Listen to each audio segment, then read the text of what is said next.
Hi guys, welcome to Express Entry. Today we'll be talking about the Express Entry stream and we'll be trying to determine which stream you are eligible for. So stay tuned. So first, I'm going to talk about the different types of express entry streams that we have.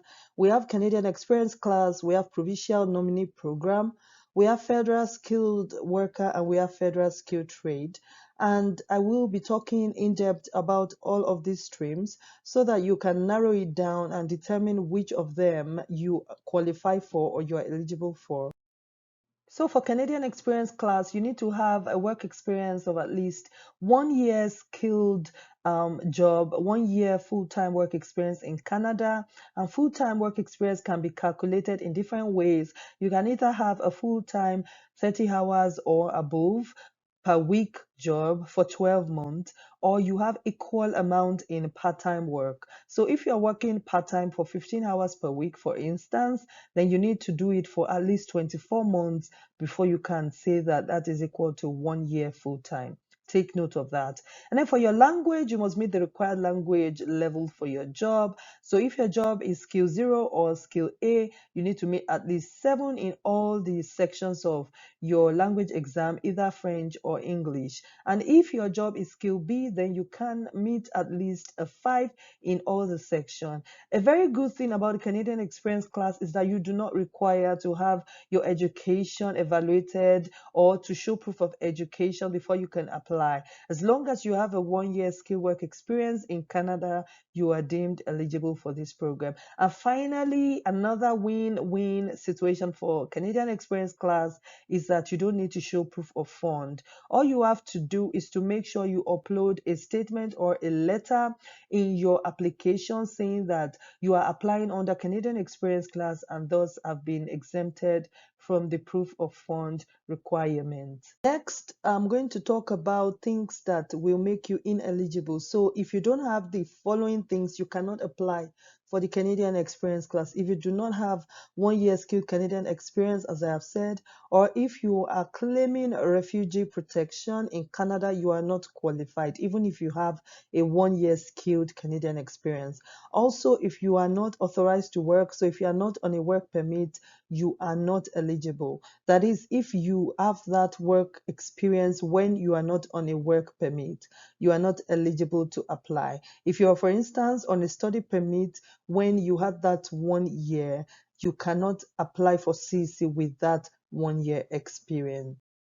Now to the Federal Skilled Worker FSW minimum requirement. So for this, it's sort of similar to Canadian Experience Class, but the difference is that you have to have this 1 year continuous work experience, at least 1 year in you don't have to have it in Canada, so you can have it anywhere in the world, as long as it's a skilled job. That is, it falls into skill 0 or into skill A or into skill B. So note that skill 0 is any supervisory role, even if it's uh, skill B or whatever, as long as it's a supervisory role, it falls into skill 0. So managerial roles and that sort of thing. And then professional jobs, like jobs that you need to go to college or you need to go to university to be able to do. These are skill A jobs, and for this kind of jobs, you can use these for the federal skill worker, and then for technical jobs as well. Now you need a minimum score of at least a 7 in all sections of your language test. And also, you must not be banned from entering Canada, and you must intend to live in Quebec if you want to apply for this program. Also for education for federal skill worker, you have to have your Canadian evaluation. So if you have a foreign degree, you need to evaluate it with any of these evaluating agencies like the West. You need to do that before you can present it as a proof of education. But if you have a Canadian degree or you've studied in Canada, then you do not need to evaluate your transcripts or your certificates.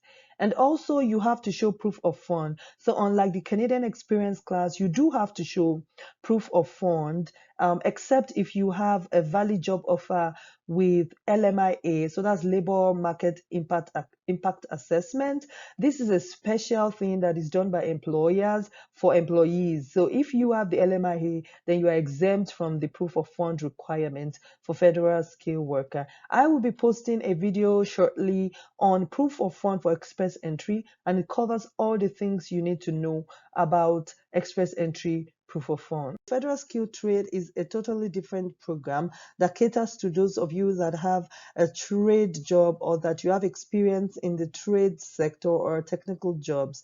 So if you are that sort of person, you can actually apply in this program. But the catch is that you have to have at least 2 full-year work experience within the last 5 years. So it's different from the others. You need 2 years of this, and it must also be in a skilled trade kind of job. So if you go on CIC website, you will see a list of all the skilled trade types of job that there is. And so you can look and see if your trade job falls within that category. If it does, and you've had 2 full-years of work experience, then you are eligible to apply under this program. And the language requirement is that you have a CLB4 in reading and writing and at least a CLB5 in the other 2 sections.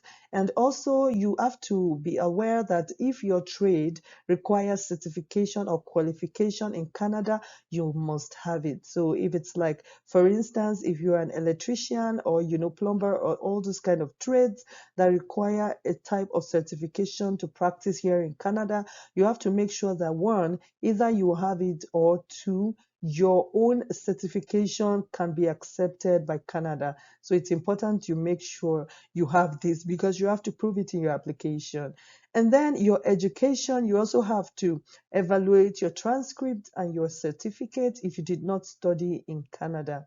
And finally, if you have a job offer for at least 1 year, you don't have to show qualification of certification. So it's either you show a qualification of certification for your job, or you have had a job offer for at least 1 year in Canada.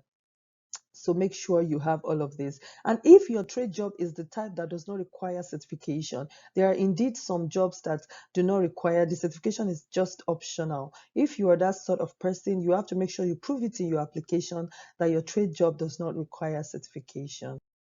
To talk about the provincial nominee program, and for this program you must have been nominated by a province. So you have to have done a kind of background work. Either you have applied to a province for provincial nomination, or you are in the pool of applicants on CIC website, and then because you fit into a province's requirements, they send an email to you and they invite you to apply for provincial nomination. Either way, you must have applied to a province and you must have been nominated before you can apply through this route for express entry. And make sure that you meet at least one of the express entry federal immigration program requirements. So the thing is, you must be in any of the 3 streams that are in express entry. So you must either be under federal skilled worker, federal skilled trade, or CEC that I've explained earlier.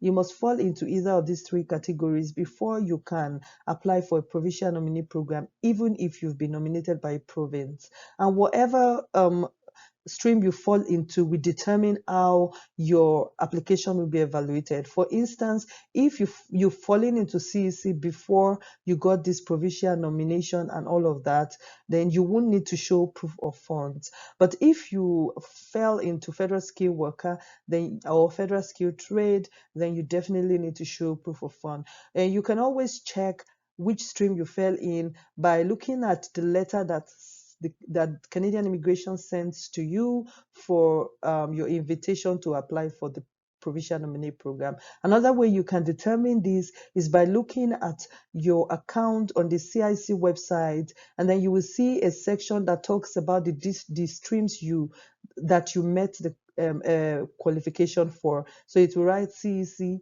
met or not met, provincial nominee program met or not met, federal skilled worker met or not met. So you have to check that and be sure of which stream that you are eligible for.